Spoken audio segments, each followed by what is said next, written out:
우리 하나님 말씀 로마서 8장입니다.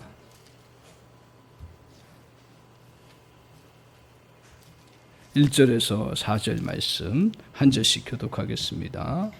이 말씀 통해서 저와 여러분이 또 은혜를 많이 받으시기를 바랍니다. 말씀의 제목은 오늘 무거운 정죄를 벗어나서 살라, 정죄를 벗어나서 살라 하는 말씀의 제목으로 같이 은혜 받기를 원합니다.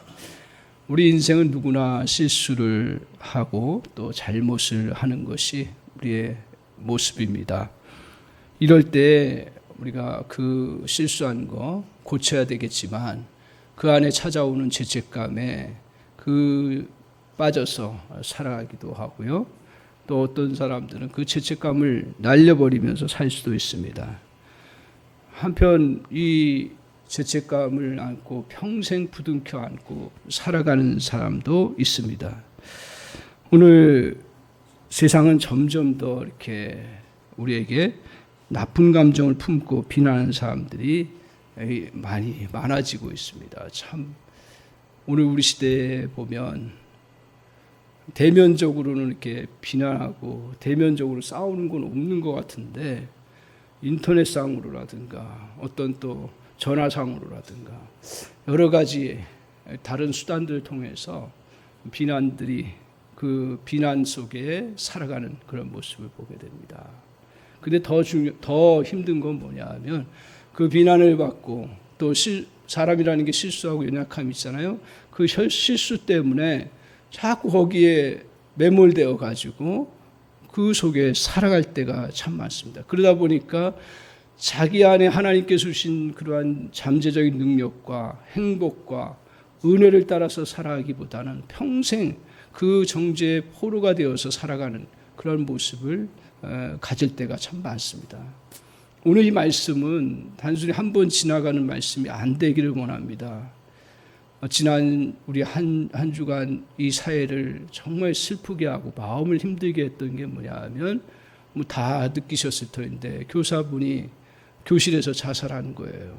그 이유를 알아보니까 더 깊이 살펴봐야 되겠지만 학부모들이 그 비난하고 정죄하고 그래서 그걸 못 견뎌가지고 자살했다는 이야기를 들으면서 이게 참 사회가 젠틀해져 가는 것 같은데 오히려 속으로 보면 더 사람들을 집요하게 정죄하고 비난하고 그러면서 그것을 참아내지 못하고 그러면서 진짜 안타까운 그런 생명이 목숨을 끊는 그러한 이 어처구니 없는 일들이 이거 하나의 그냥 한 샘플이죠. 그냥 하나의 그냥 이렇게 드러난 것뿐이지 그 속에 얼마나 많은 것들이 지금 벌어지고 있습니까? 학교만 그렇습니까? 우리 또 직장도 그럴 수 있고 또 사회도 그렇고 또 심지어는 사업하는 사람도 그런 모습들을 우리가 다 겪고 살아갑니다. 그런데 제가 이런 것들을 묵상하면서 깨닫는 것 중에 하나가 뭐냐 하면 이건 인생 사회에 있어서 없어질 수가 없어요. 비난은 없어질 수가 없고 죄책감은 없어질 수가 없고요. 그리고 우리에게 정죄감은 우리에게 항상 찾아오는 것입니다. 근데 문제는 뭐냐 하면 우리 그리스도인들, 오늘 제가 말씀 증거하는 것은 그리스도인을 위해서 증거하는 거죠. 오늘 그리스도인들은 이러한 정죄, 비난 이런 것들을 사용해서 더 무섭게 정죄감에 빠지게 되고 더 실패감에 빠지게 만드는 배후 세력을 우리가 인정하고 그것에 유혹당하지 아니하고 잘 대처해 나가야 된다는 것입니다. 그것도요, 우리의 선한 나쁜 걸 가지고 그렇게 사용하지를 않습니다. 우리의 선한 양심을 가지고요. 또 더 나아가서는 세상의 법을 가지고 비난을 하기 시작하고 또 정죄하기 시작하고 그 실패감에 계속 실수를 그것을 상기시키면서 나간다는 거예요. 그러니까 이게 양심 있고 또 오히려 정의감 있고 오히려 잘 살아보려고 하는 사람에게 이 공격이 왔을 때 속수무책 당한다는 거죠. 그래서 악한 사람들이 자살하는 거 봤어요? 악한 사람들이 그 비난과 정죄 때문에 고통당하는 거 봤어요? 안 그래요. 물론 그것도 그럴 수 있는데 그 속에 이러한 어둠의 세력이, 우리의 배후의 세력이 우리의 양심이나 율법을 갖고 온갖 비난을 쏟아내는 그러한 역할을 한다는 것입니다. 그래서 자신도 모르는 사이에 우리를 정죄하는 힘에 의해서 우리의 잠재력을 잃어버리고 그리고 고통을 당하고 심지어는 인생이 파괴되기도 합니다. 사람들이 이 어떤 정죄의 노예가 되어 살아가기도 한다라는 거예요. 그래서 이 정죄감을 놔두는 것은 우리의 인생을 그 정죄의 손에 의해서 쥐락피락 막 그냥 거기에 다스림 받도록 그렇게 내어두는 것과 똑같습니다.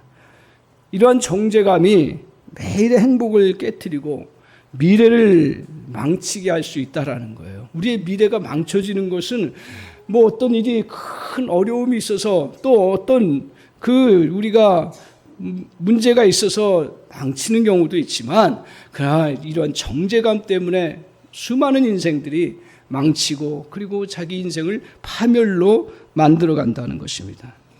우리의 원수인 사단은 이것보다 더 좋아할 일이 없습니다. 정죄감이 소중한 인생을 망치도록 하는 일에 이 사단은 늘 고발하고 고소하는 자라고 성경이 이야기하고 있습니다. 보이지도 않아요. 그리고 그것도 선한 양심을 가지고 그것도 좋은 법을 가지고 정죄하기 시작해요.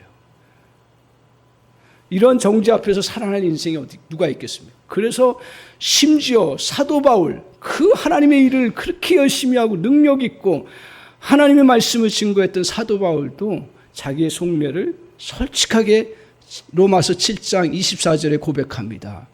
가만히 자기에게 죄 가운데서 또 세상 복 가운데서 하나님의 말씀 가운데 자기를 살펴보니까 자기는 어떻다고 그래요? 같이 한번 읽어볼까요? 로마서 7장 24절 앞절이에요. 앞에 절이에요. 같이 한번 읽어보겠습니다. 시작. 오라 나는 곤고한 사람이로다. 이 사망의 몸에서 누가 나를 건져내랴. 이 고백은 뭐냐 하면 율법을 놓고 하나님의 말씀을 놓고 보니까 나는 너무 부족한 자이고 또 하나님 앞에 죄를 범한 것도 많고 예수 그리스도를 핍박한 그 사실조차도 이 법 앞에 놓고 보면 얼마나 고통스러운지 몰라요. 그 외에 자기의 모든 것들을 살펴보니까 정죄감이 계속 오니까 오라 나는 곤고한 자로다. 이 사망의 몸에서 죽음의 몸에서 나를 어떻게 내가 살 수 있을까 하면서 한탄하는 그런 모습을 봅니다. 근데 이 한탄으로 사도 바울이 끝나지 아니하고 하나님이 주신 은혜가 있고 하나님이 주신 말씀이 있고 하나님 말씀에 또 진리를 깨닫고 나서 그 다음에 뭐라고 얘기를 하냐 하면 25절 보세요. 25절. 이게 한 절의 차이지만 그 이 속에 엄청난 은혜의 역사를 보여주는 그런 내용입니다. 25절 같이 한번 읽겠습니다. 시작. 우리 주 예수 그리스도로 말미암아 하나님께 감사하려다. 그런즉 내 자신이 마음으로는 하나님의 법을 육신으로는 제 법을 섬기노라. 그래서 뭐라고 얘기해? 우리 주 예수 그리스도로 말미암아 하나님께 감사한다라고 말씀하고 있습니다. 오늘 그 정죄감을 벗어나서 사망의 몸에서 다시 해방될 수 있는 거, 그거는 예수 그리스도로 말미암아 벗어날 수 있다라는 것을 다시 붙잡고 예수 그리스도로 말미암아 감사한다고 하나님 앞에 고백하면서 그 다음에 뭐라고 얘기해요? 이게 너무 유명한 구절이에요. 한번 보여주실 수 있나요? 네, 25절 미리 준비 안 했을 텐데 한번 25절 보면 성경 보세요. 보면 이렇게 말합니다. 그런즉 내 자신이 마음으로는 하나님의 법을 육신으로는 뭐예요?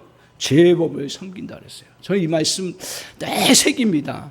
우리가 믿음 가운데 살아가는데 세상 그렇다고 우리가 세상 따라가면서 세상 법이 진리 아니에요. 그건 아시죠?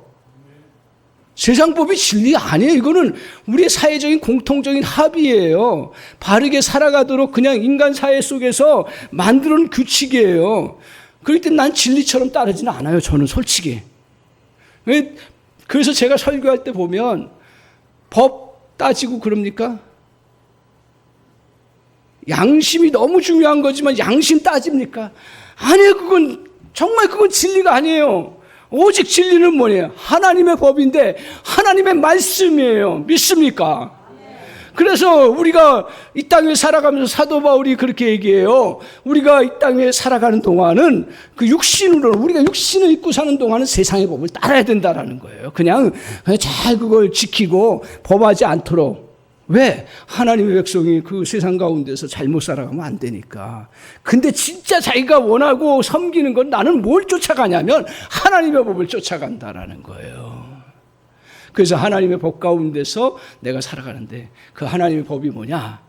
우리는 이 하나님의 법을 잘못하면 막 그냥 세상 범하면 죄를 정죄하는 것처럼 보여지는 법으로 생각하는데 절대로 그렇지 않습니다.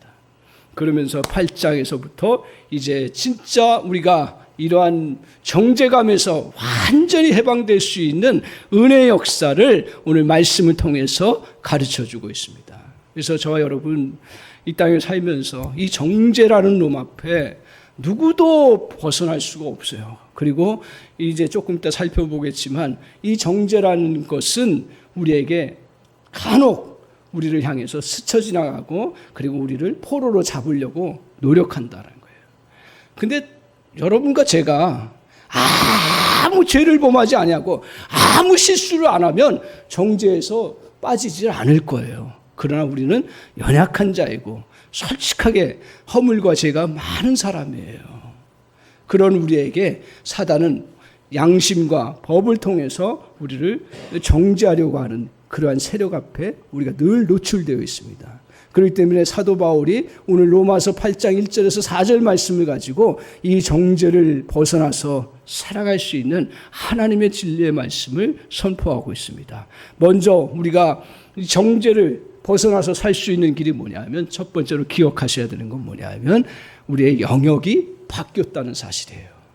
자, 1절을 한번 보십시오. 1절 같이 한번 보겠습니다. 8장 1절 같이 한번 한 목소리로 읽겠습니다. 같이 읽겠습니다. 시작. 그러므로 이제 그리스도 예수 안에 있는 자에게는 결코 정죄함이 없나니. 결코 우리에게는 정죄함이 없다고 선포를 하고 있습니다. 이건 왜 그러냐면 누구에게요? 아무에게나 그게 되는 게 아니라 예수 그리스도 안에 있는 자에게요. 그러니까 예수를 주로 고백하고 주님을 믿고 쫓아가는 자들에게는 이 정죄라는 것이 우리를 다스리지 못한다는 거예요. 왜 그러냐 하면 오늘 우리 그리스도 안에 있는 자에게는 어떤 일이 있어도 정죄에 당하지 않는 그런 은혜의 풍성함이 있는데 그 이유는 우리가 정죄 세계 속에서 은혜의 세계로 죄의 세계 속에서 의의 세계로 들어왔기 때문에 그렇습니다. 다른 이유가 아니에요. 주님의 그 은혜 아래서 정죄의 세계에서 우리는 자유함을 누리면서 이제 주님의 은혜의 세계로 들어왔다. 그래서 선포하기를 우리에게 정죄함이 없는데 누구에게요? 예수 그리스도 안에 있는 자에게는 정죄함이 없다 말씀하고 있습니다. 오늘 이 사실을 저와 여러분은 견고하게 붙잡고 주님 앞에 서야 될 줄 믿습니다. 진리예요. 목숨을 걸어야 돼요. 정죄라는 놈이 우리를 향해서 공격해 오려고 할 때도 나는 그리스도 안에서 정죄의 영역 속에서 벗어난 자다라고 말씀하고 있습니다. 그래서 오늘 주님께서 뭐라고 얘기해요? 제가 너희를 주장하지 못하니 이는 너희가 법 아래 있지 아니하고 은혜 아래에 있습니다. 늘 주일마다 선포하는 그 말씀이 오늘 이 말씀입니다. 제가 너희를 주장하지 못하니 이는 너희가 법 아래 있지 아니하고. 법 아래 있지 않아요. 우리는 어디에 있어요? 은혜 아래 있어요. 그렇기 때문에 우리는 결코 정죄함 받을 수 없다라고 말하고 있습니다. 여기서 이제 정죄함이 없다는 것을 잘못을 느끼지 못한다라고 생각하는 그런 일부 오해를 하는 경우가 있습니다. 정죄와 죄책감에서 자유롭다고 하는 것은 한마디로 얘기하면 오해하지 않아야 돼요. 우리는 정죄가 없다는데 정죄가 찾아오는데요? 여러분에게 정죄가 사실 유혹되고 들어오지 않아요? 들어와요. 이걸 오해하면 안 되는 거예요. 정죄함이 없다고 선포는 늘 하는데 이걸 오해를 해요. 그래서 여기서 정죄함이 없다는 말은 뭐냐면 오늘 우리가 정죄와 함께 동행하거나 또 정죄 가운데 고정되어 있거나 정죄 안에 계속 거하고 있거나 정죄 안에 머물러 있는 존재가 아니라는 거예요. 그래서 오늘 우리는 다시 말하면 정죄의 영역에 고정되지 않고 벗어났다는 거예요. 그 정죄는 찾아오지요. 그러나 이 영역에서 벗어나서 우리는 따로 그리스도 안에서 보호받을 수 있는 은혜의 세계를 우리는 누리며 살아가는 잘하는 것입니다. 그래서 오늘 이 은혜를 누구를 통해서 이루어졌어요?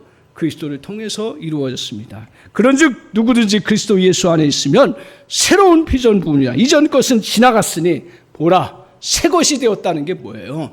이런 부분에서 정죄에서 우리는 새로운 존재로 저와 여러분이 살아가는 은혜를 입었다. 믿습니까? 오늘 그 은혜를 우리가 덧입은 거예요. 그래서 오늘 우리에게는 예수 그리스도 안에서 정죄로부터 죽으심을 완전히 해방되었습니다. 우리는 정죄 없는 완전성을 우리가 의미하지 않습니다. 또 더 이상 정죄에 대해서 투쟁하고 싸우지 않는다는 것을 의미하지 않습니다. 정죄는 우리를 향하여 전혀 왕노릇할 수 없다라는 것입니다.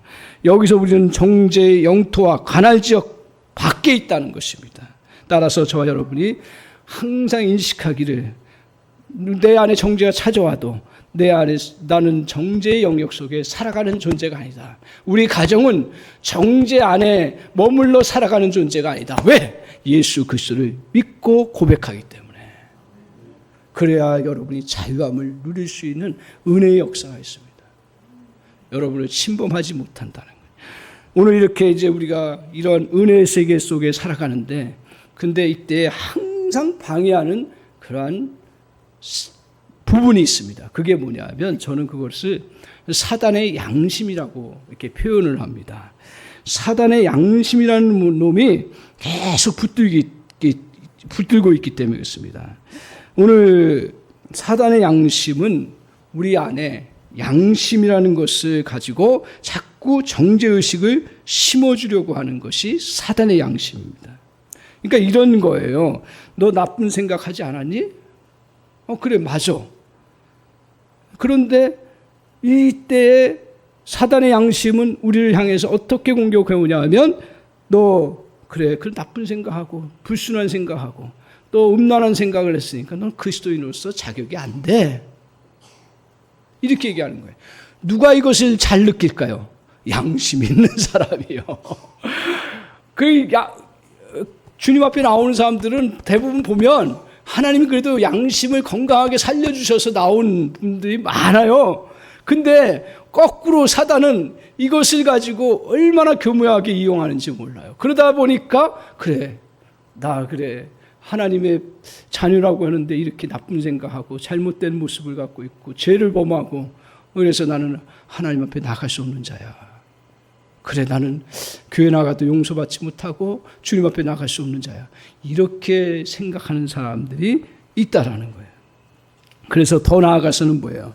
우리에게 집요하게, 저도 한동안 목회자 되고 나서도 항상 저를 괴롭히는 게 뭐냐면 너 믿음은 진짜 같지가 않아. 그걸 가지고 얼마나 공격하는지 몰라요. 그러니 너 교회 나가야 소용없고 너 그러니 목회해도 소용없고 한동안 얼마나 저를 괴롭혔는지 몰라요. 너 봐봐. 너 하는 것들 너 자신도 잘 다스리지 못하고 너 가정도 잘 다스리지 못하는데 네가 무슨 진짜 믿음 있는 사람이야. 뭐 이런 식으로 저를 향해서 계속 정죄의식을 심어주는 거예요. 저는 그래도 감사한 건 목회자이기 때문에 주일날 어쩔 수 없이 나오기 때문에 그 믿음 갖고 나가죠. 근데 그렇지 않은 사람들은 어떡하겠어요. 그것에 시험에 빠지기도 하고 끊임없이 교회까지 안 나와도 거기에 시달리는 경우를 참 많습니다. 오늘 우리에게는 세상 사람들뿐만 아니라 믿음의 사람 역시 거의 남에게 털어놓을 수 없는 그런 일들이 많습니다. 솔직히 상처가 있고요, 아픔이 있고 치욕이 있고 강박관념이 있습니다. 오늘 이런 상처가 치유되지 않고 짓누르는 경우가 있습니다. 이처럼 누구나 잘못이 있어요. 누구나 부끄러움이 있습니다. 근데 사단은 집요하게 이것을 갖고 이용합니다. 과거의 것을 가지고 계속 그 속에서 살아가도록 합니다. 마음속에 이러한 마음이 계속적으로 다가와서 죄책감과 정죄감을 살도록 합니다. 멀쩡하게 살아가는 것 같은데 어느 중요한 순간에 죄책감과 정죄감이 저 여러분을 괴롭힐 때가 얼마나 많습니다. 그것도 우리의 살아있는 양심을 통해서 괴롭혀 나갑니다. 하지만 오늘 기억하십시오. 여기에 얽매여 있는 것은 신앙이 아닙니다. 제가 잘못을 하라고 얘기하는 것도 아니고요. 또 실수가 아니라고 얘기하는 것도 아니고요. 그리고 실패가 복이 된다 이 얘기를 하는 것도 아니고요. 그러나 오늘 그런 것들이 저와 여러분을 발목을 잡도록, 그리고 그것이 사단의 양심처럼 들어와서 우리를 괴롭히는 일은 거기에 머물러 있어서는 절대로 안 된다는 사실입니다. 이럴 때 우리는 이렇게 답을 해야 합니다. 나도 알아. 내 말이 옳아. 그래, 내가 잘못했어. 그리고 내가 실수했어. 나는 그런 사람이야. 그런데 하나님이 나를 용서해 주셨고, 그리고 하나님이 하나님의 자녀로서 여기에 머물며 사는 것은 하나님의 뜻이 아니야. 오늘 이렇게 말하고 나가는 것입니다. 우리 하나님의 용서를 체험했기 때문에 우리가 이 정죄에서 자유롭게 된 거예요. 그래서 사도 바울도 그가 깊은 고백 속에 뭐라고 해요? 나의 나 된 것은 하나님의 은혜라고 얘기해요. 결코 자기가 잘나서 된 것이 아니라 하나님이 나에게 은혜를 주셔서 그리스도 예수를 통하여서 복음 안에서 자유함을 누리게 되어 그 놀라운 축복을 나에게 주셨고, 나는 믿고 그 은혜 때문에 자유함을 누렸다고 고백하며 나아가고 있습니다. 오늘 세상에는 자신에게 대해서 나쁜 감정을 품고 사는 사람들이 아주 많습니다. 자기 자신에 대해서도요. 자기 자신에 대해서 합리화하면서도 자기에 대해서 나쁜 감정을 갖고 있어요. 이상하게 한번 여러분들도 한번 잘 생각해 보시기 바랍니다. 내 자신에 대해서 나쁜 감정을 갖고 있지 않나. 자기 겸손인 것 같은데 계속 자기에 대해서 비하하고 자기 잘못한 것에 대해서 자책하고 입버릇처럼 얘기하는 것 같은데 그 속에 그런 자기에 대해서 나쁜 감정이 자기를 도사리고 있기 때문에 그렇습니다. 그들은 실수했을 때 은혜를 구하고 앞으로 나아가는 대신에 고발자의 목소리에 귀를 기울입니다. 그동안 저지른 실수, 실패한 일, 성질을 이기지 못하고 짜증낸 일, 그 밖에 여러 가지 단점을 끊임없이 거론하는 목소리에 귀를 기울입니다. 그렇게 시간이 되고 나면 결국 자기도 모르는 사이에 안에 죄책감과 정죄감이 숨어 있어서 어떤 일을 만나면 꼭 그걸 가지고 끌어당기고 주저앉혀 버리고 아무것도 못하게 하고 자기를 비하하게 만들어 버립니다. 또한 다른 사람에 대해서 나쁜 감정을 품고 살아가기가 매우 쉽습니다. 정의롭고요, 양심 있는 사람일수록 오히려 그럴 수가 있는 거예요. 그래서요, 교회 구조가, 여러분, 교회가 정말 지옥이 되는 것 하나밖에 없어요. 너무 우리는 교회 안에서 말씀을 잘 알고, 또 교회 온 사람들은 다 양심적이고, 교회 온 사람들은 다 도덕과 윤리가 뛰어난 사람들이에요, 보면. 근데 그렇지 않은 사람이 들어왔을 때 맨 처음에는 은혜로 용서를 하다가도 나중에는 어떻게 돼요? 그 사람에 대해서 나쁜 감정을 갖고, 잘못한 것은 잘못한 건데 자꾸 그러다 보니까 정죄의 마음이 계속 퍼져나가는 거예요. 그리고 교회가 그걸 부각시키기 시작하면 우리 모두가 거기 안에 부활의 동에서 같이 들어간다라는 거예요. 교회가 천국이면서도, 사실은요, 교회가 천국이면서도 나 지옥 되는 걸 많이 봤어요, 제가. 그 이유가 뭐냐면 오늘 이 정죄의 영에 사로잡히면 그렇게 가게 된다라는 거예요. 그래서 저와 여러분이 우리가 올바르게 살아가야 되고 정직해야 되고 실수하지 말아야 되고 그리고 잘해야 됩니다. 그리고 더 열심히 살아가야 됩니다. 하지만 그러나 자신에 대해서 다른 사람에 대해서 이 정죄감에 자꾸 나쁜 감정에 빠지지 않도록 애를 써야 된다는 거예요. 그 애를 쓰는 것은 노력하라는 얘기가 아니라 은혜의 세계로 들어와야 한다는 것입니다. 오늘 이러한 정죄감과 죄책감은 우리를 어디에 올려놓는 거 같냐면, 우리는 운동하기 위해서 러닝머신을 타지만 그러나 아무 백해무익한 그 죄책감과 그 정죄감이 저와 여러분의 인생을 러닝머신 위에 올려놓는 것 똑같습니다. 계속 열심히 뛰어요. 그런데 아무 진전이 없어요. 그런 걸 많이 경험하세요. 서로 정죄를 해요. 더 서로 양심적이에요. 서로 옳은 걸 얘기를 해요. 그런데 결국 해결된 건 하나도 없어요. 그거 많이 보지 않아요? 이웃 간에도 마찬가지예요. 너무 위에서 잘못했어요. 그러면 또 따져요. 그러면 또 그 사람 또 잘못을 회개하는 것 같으면 좋은데 그렇지 않고 해요. 막 그러다가 이건 법으로 될 수가 없다라는 걸 알고 우리 권사님 새벽 기도하면서 어떤 기도를 했냐면, 나중에는 하나님 저 소리가 크게 들리지 않게 해주세요. 그러는 거예요. 그러니까 그때서 해결 실마리가 풀리기 시작하는 거예요. 물론 잘못한 거고 지적해야 되고 그것을 교정해야 되는 거지만, 그러나 잘못하면 자꾸 서로에 대한 정죄감, 그 사람은 잘못한 사람이 잘못을 자기가 인정 안 할 때는 어떤 식으로 나오는 줄 아십니까? 거꾸로 이쪽을 향해서 정죄를 하는 거예요. 사람이라는 게 그렇게 악한 거예요. 그래서 성경에, 나는 성경이 진리라고 해요. 악을 악으로 갚지 말고 선으로 악을 어떻게 하라고요? 이기라고요. 절대로 악은 악으로 이길 수가 없어요. 선으로 이길 수밖에 없는 은혜가 있는 줄 믿습니다.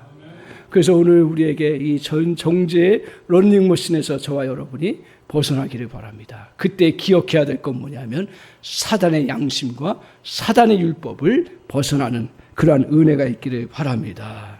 이때 우리에게 분별력이 필요합니다. 어떤 분별력이 필요하냐면, 하나님의 음성과 고발자의 목소리를 분별해야 합니다.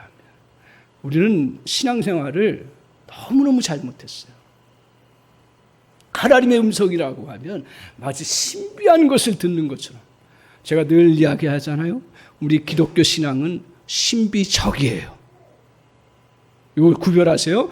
신비적인 거예요. 성령이 신비적이죠.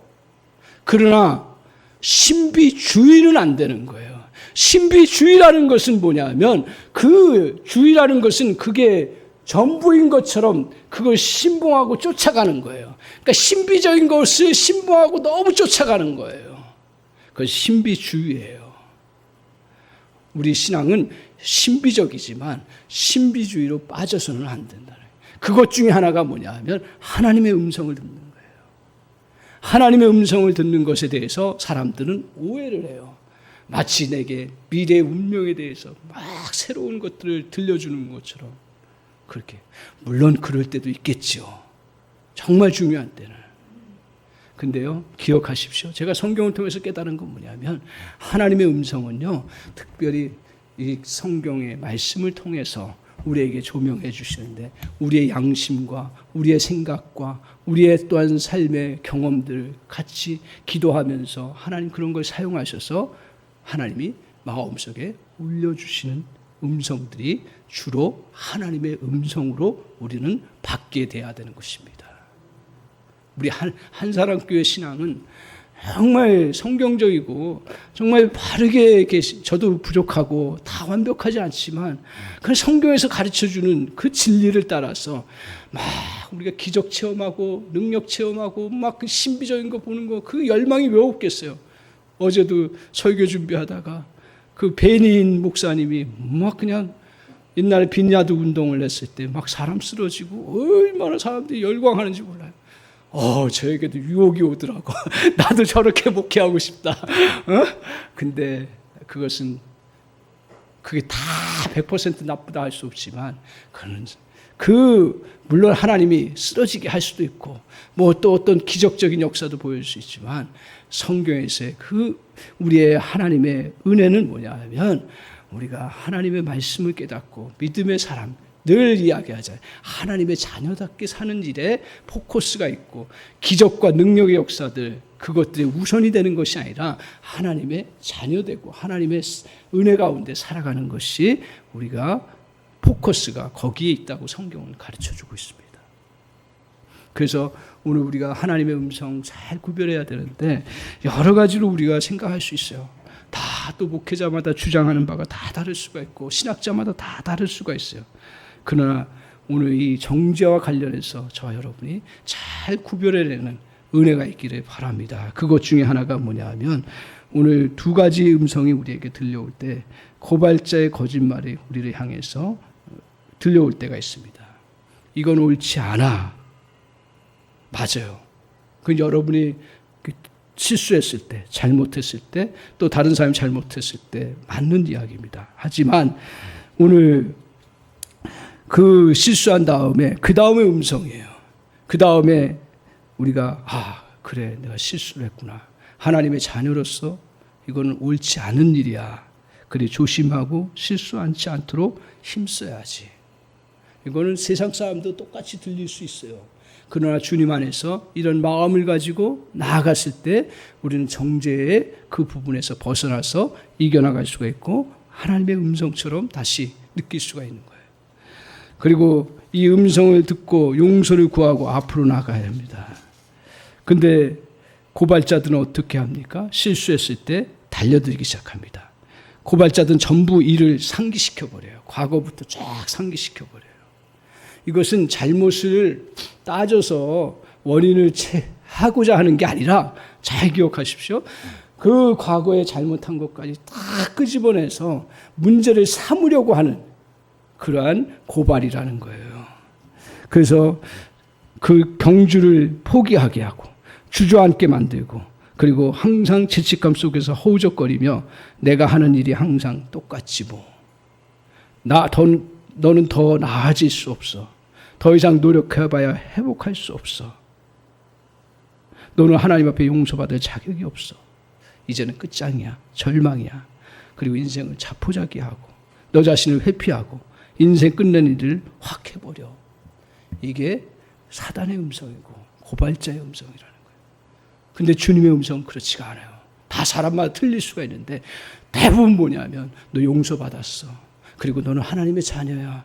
그리고 너는 다시 일어날 수가 있고 다시 주님 앞에서 믿음으로 하나님의 역사를 이루어갈 수 있어. 하나님의 음성이 특별한 게 아니더라고요. 보니까. 그때마다 이런 생각이 나오고 이런 마음의 울림이 있을 때 저 여러분은 그 음성을 따라서 정죄를 이기고 승리해 나갈 수가 있습니다. 그래서 우리 안에 속삭이는 소리가 누구의 소리인지 면밀하게 살펴보시기 바랍니다. 특별히 어떤 때 살펴야 되냐 하면 실패했을 때 그리고 정말 서로 힘들 때 그때 그것을 잘 살펴봐야 합니다. 오늘 놀라운 것은 뭐냐 하면 고발자의 소리를 깊이 생각하지 않으면 그걸 간직하지 않으면 그냥 거짓말같이 그냥 없어진다는 거예요. 그냥 사라져요. 오늘 성경은 말씀합니다. 진리를 알지니 진리가 너희를 자유케 하리라고 말씀해요. 여러분 이 진리를 어떻게 이해하십니까? 사람들은 진리, 대학에서 이 학문의 깊은 철학을 알면, 학문에서 깊은 과학적인 사실을 알면 자유케 한다고. 그렇게 그걸 인용했어요. 근데 성경은 그렇게 얘기하지 않아요. 오늘 우리가 이런 고발자의 소리, 그것을 벗어나서 주님의 음성을 듣기 시작하면 그게 자유함을 누리는 놀라운 역사가 이루어지는 줄 믿습니다. 오늘 다른 것으로 자유함을 누리지 못해요. 오늘 하나님의 음성, 하나님 여러분에게 들려주시는 귀한 음성을 통해서 우리는 정말 자유함을 누릴 수가 있어요. 이걸 매번 경험하는 은혜가 있기를 바랍니다. 교회 와서 이 은혜를 저도 경험하고 여러분도 경험하고 같이 그러면서 서로 우리에게 하나님이 저렇게 성장시키시고 저렇게 발전시키는 걸 보는 우리 한사랑교회가 되기를 주님의 이름으로 간절히 축원합니다. 오늘 이렇게 우리에게 잘 분별해서 이겨나가는 은혜가 필요하고요. 그때 우리에게 또 하나 필요한 건 뭐냐 하면 우리에게 중요한 진리가 있습니다. 그것은 뭐냐면 이 정죄감을 내려놓고 살아가야 되는데 여러분 살아보시면 해도 안 되는 때가 있어요. 해도 안 돼요. 어떤 때는 그냥 내가 그걸 깨닫기만 해도 되는데 안 될 때가 있어요. 4절을 한번 보세요. 3절 4절 같이 한번 보겠습니다. 같이 읽겠습니다. 3절 4절 같이 한번 우리 읽겠습니다. 시작. 율법이 육신으로 말미암아 연약하여 할 수 없는 그것을 하나님은 하시나니 그 죄로 말미암아 자기 아들을 죄 있는 육신의 모양으로 보내어 육신의 죄를 정하사 육신을 따르지 않고 그 영을 따라 행하는 우리에게 율법의 요구가 이루어지게 하려 하심이다. 아멘. 율법의 요구가 뭐예요? 저희 율법 나쁜 거 아니에요. 하나님의 법들이에요. 너희가 살인하지 말고 미워하지 말고 또 서로 정말 또 정죄하지 말고 뭐 여러 가지 거짓하지 말고 또 우리에게 거짓말하지 말고 이런 것들이 다 뭐예요? 법이에요. 그것들이 우리를 어떻게 해요? 요구하잖아요. 너 그렇게 해야 돼. 그리고 요구에 응해서 살아야 그 바르게 살잖아요. 그러니까 저희 말씀을 율법의 요구를 오해해가지고 뭐 이상하게 생각할 필요가 없는 거예요. 당연히 율법의 요구 4절에 보면 율법의 요구를 우리는 받으면서 살아가요. 그죠? 그래서 누구에게 근데 이 율법의 요구가 이제 이거 요구하는 것들 이룰 수 있는 건 뭐냐 하면 육신이 아니라고 얘기를 해요. 자, 그러면 4절에 누가 요구를 이룬다고 했어요? 육신을 따르지 않고 그 영을 따라 행하는 우리에게. 그 영이 뭐예요? 성령이에요. 그러니까 이상한 걸 가지고 또 영으로 얘기하지 마세요.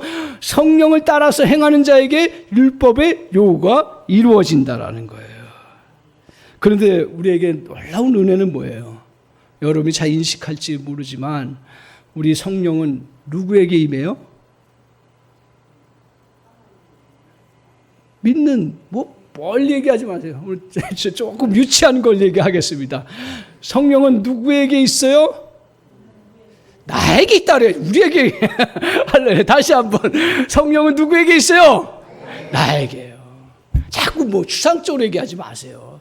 나에게 있어요. 왜? 우리가 예수 그리스도를 인격적으로 믿기 때문에.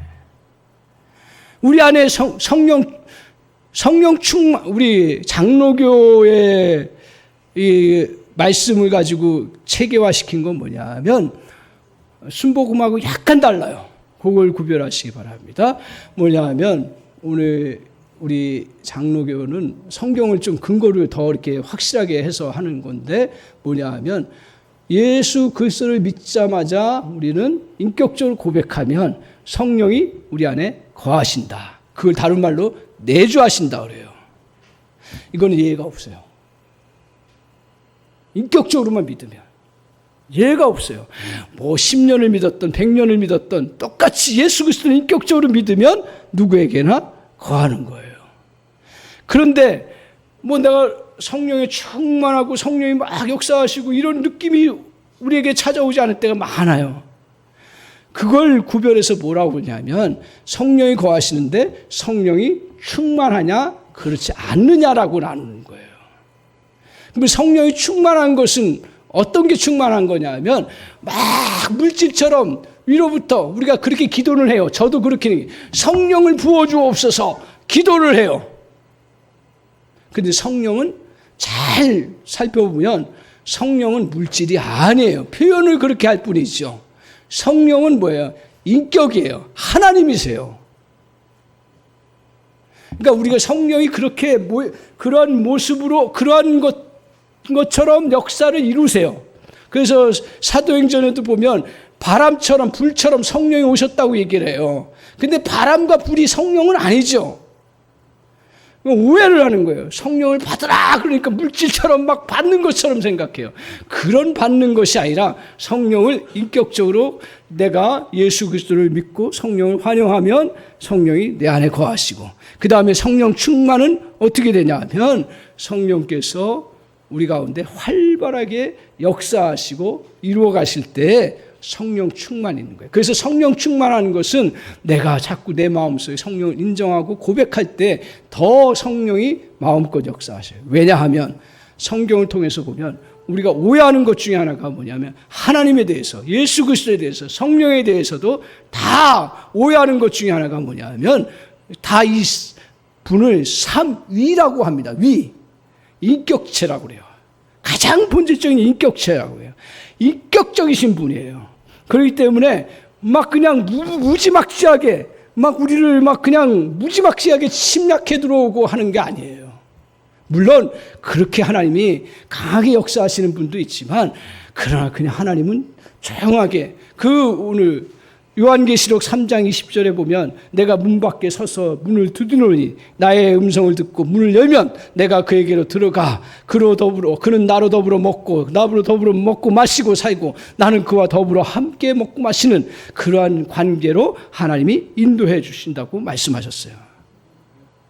그래서 오늘 우리 하나님의 역사는 오늘 우리가 특별히 성령을 우리 충만함을 받을 때 표현은 그렇게 기도해요. 그걸 나쁘다고 볼 수가 없는 거예요. 근데 우리 한 사람교회 성도님들 정확하게 알아들은 건 뭐냐면 성령이 내 안에서 활발하게 역사하실 수 있도록 내어드립니다.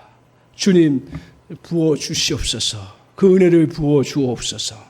그리고 또 하나, 이건 조금 더 다른 차원인데 내 안에 계신 성령께서 역사하시고 위에서부터 또 성령의 역사하심을 또 우리에게 누리게 하시는 은혜가 있어요.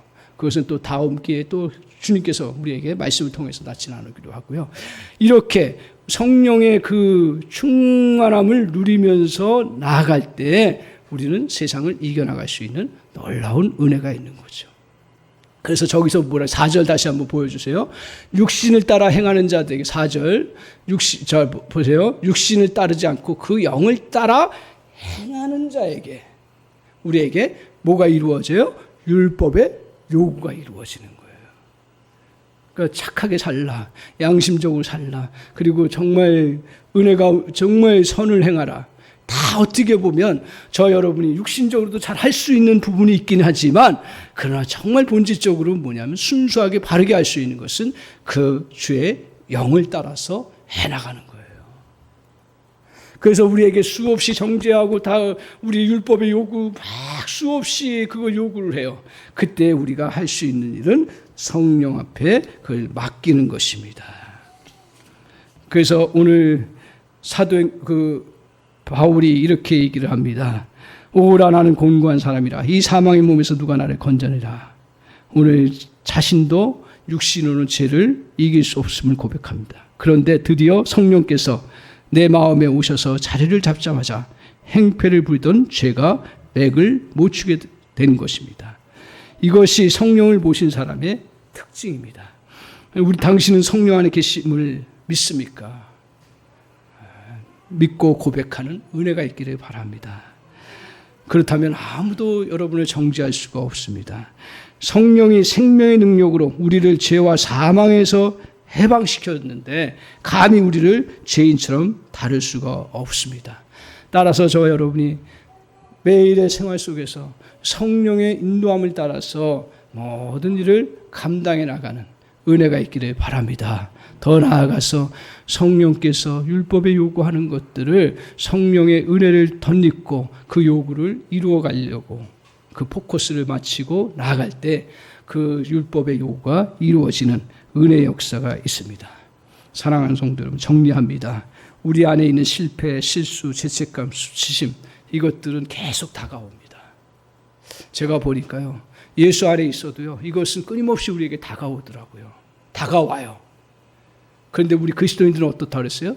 거기에 머물러 사는 자가 아니라. 왜? 정죄함이 없다고 했으니까. 누구 안에 있기 때문에? 예수 안에 있기 때문에. 그래서 그거 다 흘려버리십시오. 주님이 주신 은혜를 딱 붙잡고 목표를 향해서 나가십시오. 우리 인간은 실패할 수 있지만 하나님의 은혜는 실패하는 법이 없습니다. 그래서 정죄감을 벗어버리십시오. 그리고 그 정죄를 끌어안고 다니지 마십시오. 실패의 짐을 내려놓으십시오. 그리고 우리가 또한 우리는 주님 안에서 이러한 실패의 영역 속에 머물러 있는 존재가 아니라는 걸 믿음으로 선포하시기 바랍니다.